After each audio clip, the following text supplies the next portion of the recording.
এই তো সেদিন পারভেজ হোসেন ইমন, তাহিদ হৃদয়, শামীম হোসেন পাটোয়ারিদের ঝড়ো ব্যাটিং। এই বাংলাদেশ যেন হারতে জানে না, দেখিয়েছে টি-20 ব্যাটিং কি করে করতে হয়।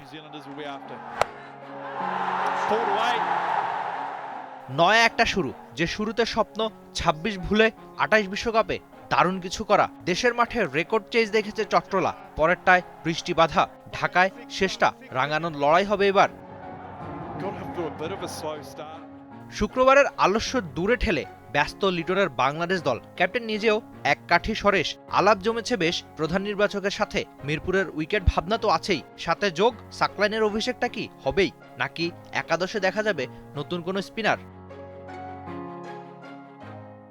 এক নল হ্যান্ড ওয়াশ, ডুয়েল সিলভারের শক্তি ও ৮টি ভিটামিন সমৃদ্ধ, যা টাফেস্ট জীবাণু থেকে দেয় 100% শক্তিশালী সুরক্ষা। মিরপুরের উইকেট রহস্য সবার জানা।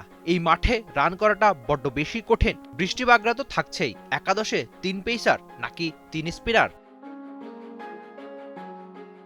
নাসুম আহমেদের খেলাটা কি হবে, নাকি রিপন মন্ডলের বদলি হয়ে সাইফুদ্দিন বা সাকলাইনের খেলা হবে? অনেকগুলো উত্তরের অপেক্ষায় টিম টাইগার্স।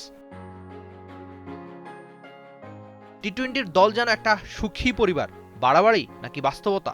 লিটনের নেতৃত্বে শেষ ৬টা টি-20 সিরিজের ৫টায় জয়। আক্ষেপ কেবল উইন্ডিজের সাথে হেরে যাওয়া। এবার অবশ্য সিরিজ হার নয়, ১-১ কিংবা নিউজিল্যান্ডকে হোয়াইট ওয়াশ করে ২-০ পারবে কি লিটনের বাংলাদেশ?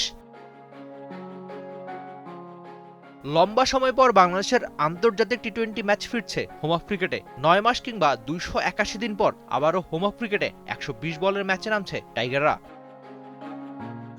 যে ম্যাচ সিরিজের ট্রফিটা নিজেদের ড্রেসিং রুমে রেখে দেওয়ার, যে ম্যাচ লিটনের দলের আরেকবার জানানোর। টি-20টাও এই দল দারুণভাবেই খেলতে জানে।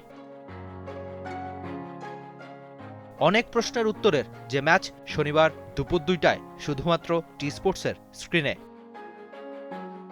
Rifat Emil, T sports, Dhaka.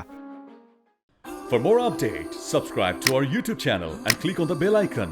Follow us on Facebook and Instagram. Download T Sports app to enjoy exciting games and highlights.